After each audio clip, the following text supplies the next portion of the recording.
Mitsubishi Motors in 2024 in the United States didn't have a terrible year. Well, at least on the surface. Their sales were up more than 25%, almost 26%.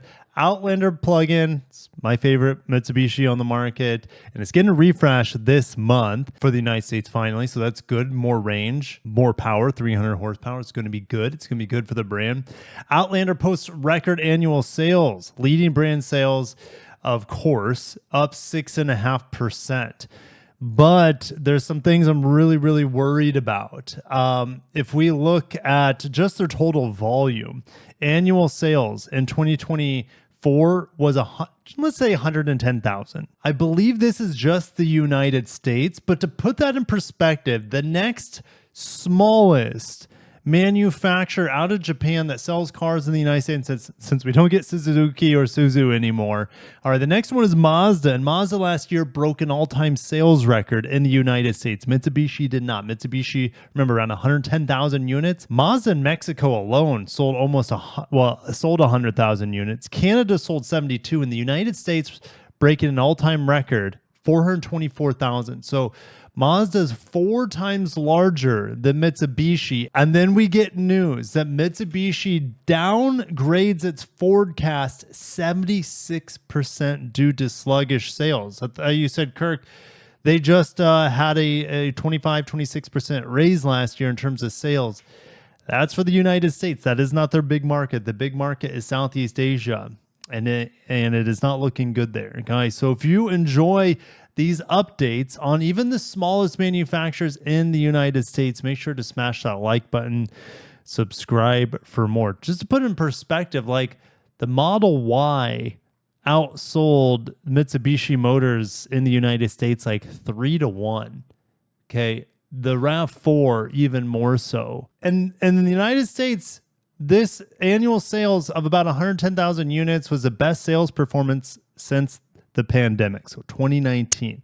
Every model across the Mitsubishi range posted full year sales increases. But what's interesting is that the Mirage posted the greatest sales increases, and this vehicle is ending production mid-2025, at least for our market. It is made in Southeast Asia, maybe Thailand. And look, they more than doubled their sales on the Mirage. The Mirage is actually might be one of the cheapest cars you can buy brand new. And it's also, I think it's also the least powerful car available, but I think it has something like 73 horsepower. It's only a city car. If you have to drive it on the highway, I never recommend it to anyone. And they're not very safe cars. They have one of the most highest mortality rates in accidents, the Mirage, because there's nothing to it. It's a golf cart. All right. So the Mirage kind of picking up the slack. Outlander Sport. And what's crazy is Mitsubishi in Australia just canceled pretty much all of these models. Let me show you. January 31st, Mitsubishi Motors has announced it'll be forced to axe 3 of its most popular models due to safety regulations. Pajero Sport, unfortunately, we don't get that. We should get the Pajero Sport, but they're killing it there. The ASX and the Eclipse Cross. If you're wondering what the ASX is, well, that looks like the Outlander Sport. Outlander was up about 2,000 to 3,000 units. Plug-in hybrid up about 300 units last year. Eclipse Cross, about 3,000 units up. But they had a great year. But if you take out the Mirage, let's say you take out the Mirage's sales, 30,000 sales, which is going to happen this year, we're about 80,000 sales. Where are they going to grow? They're killing their second best-selling vehicle. The Mirage is their second best-selling vehicle. They're killing that. What are they going to do? Well, they have this look forward, this Momentum 2030. They're bringing the Delica in. Now, I cannot wait for the Delica. This new Delica is going to have the plug-in hybrid system on it. I cannot wait. I'm super excited for it. They have also the potential return of the Montero/Pajero. They'll have a little E-Leaf rebadge is what I believe this vehicle is. They'll have a new replacement for, we're having a new entry-level model, I should say here, that's probably going to replace the Outlander Sport, the Eclipse Cross, and then they have another vehicle over here as well, which I'm not quite sure what this is.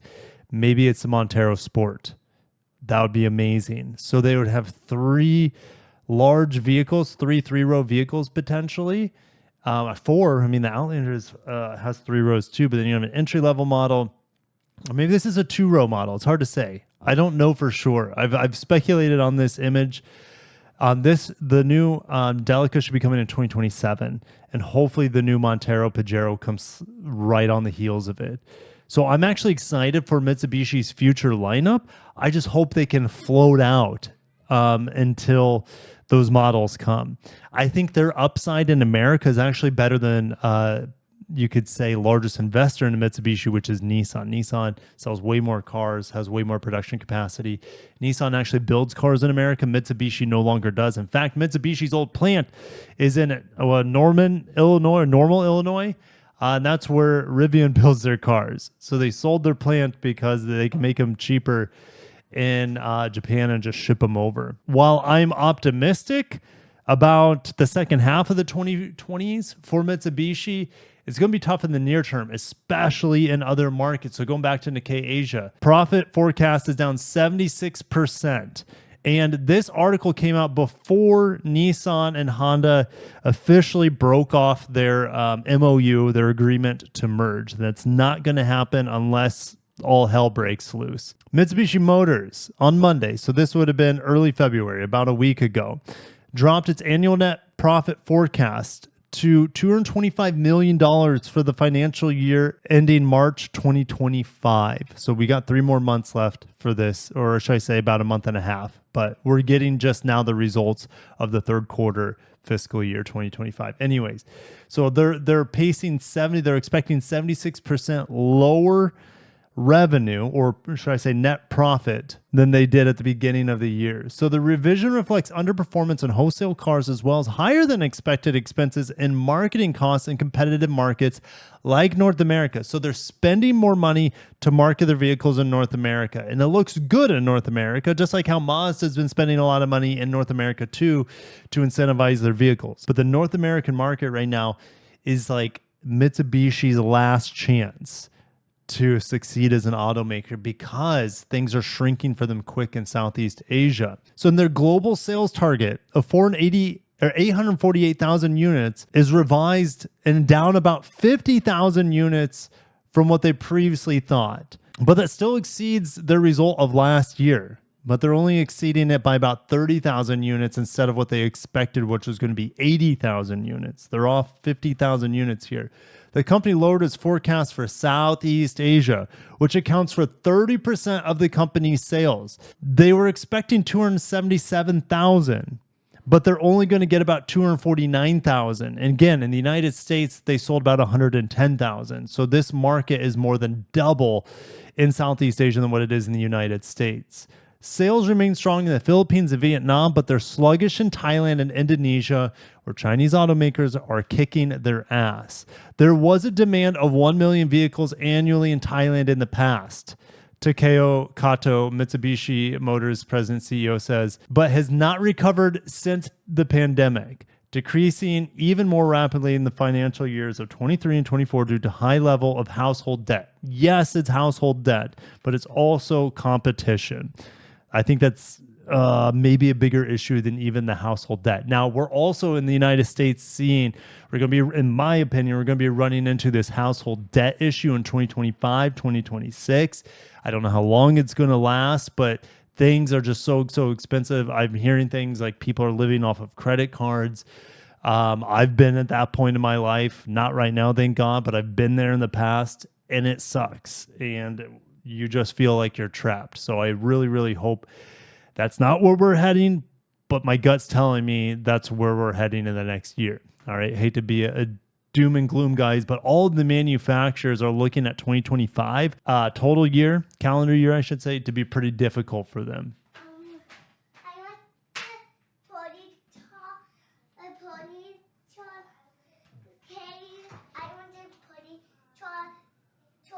but You want Ponyta toys? yeah, but I want Ponyta Evolution. Oh, Ponyta's Evolution? Yeah. Rapidash? I think that's what it's called. Yeah. But there's also the Galarian, which is kind of like a unicorn looking thing. Here, This is what Ponytail evolves into is Rapidash. Oh, you want the Galarian version? Yeah. The fancy unicorn? Yeah.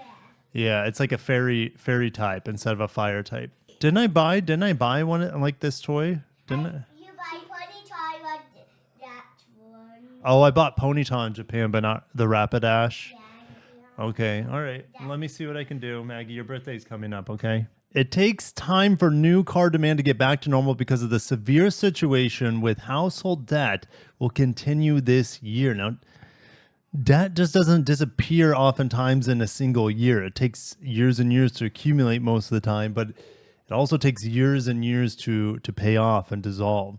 Thailand is key to Mitsubishi, both as a market and export base.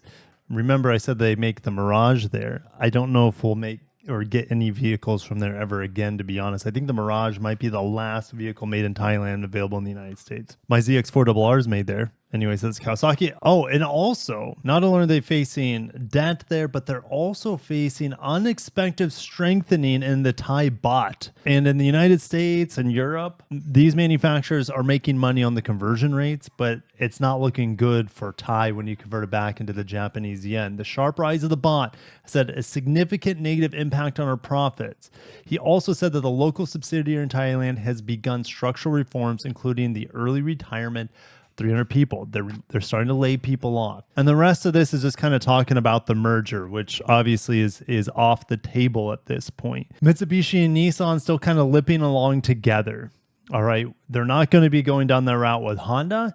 Mitsubishi, though, if they can survive the onslaught in Southeast Asia and all the issues they're facing there, if they can survive the next few years, they have a really strong lineup this coming second half of the decade on the backs of the Delica and potential Montero Pajero. And those vehicles will also do well in other markets like Australia, Oceania, potentially. I'm really pulling for Mitsubishi here. They are by far the smallest. Like I've reiterated, they're 1/4 the size of Mazda here in the United States. And Subaru is even a little bit bigger than Mazda. But Mitsubishi needs vehicles here now, and unfortunately, I think 2025 is going to be very rough for them. The issues they're facing in other parts of the world. Luckily, they have a refreshed Outlander plug-in hybrid, but the thing is, it's very expensive, and we're seeing the most growth from the brand actually on the cheap end, like the Mirage, and that vehicle is getting canceled. Woof. All right, guys. I'll catch you in the comments. Thank you for watching. Hit the like button for just a little bit of emotional support for Mitsubishi here. They're not the only manufacturer that's going to struggle in 2025. 25 is looking rough. And their parent company, Nissan, might be hurting worse.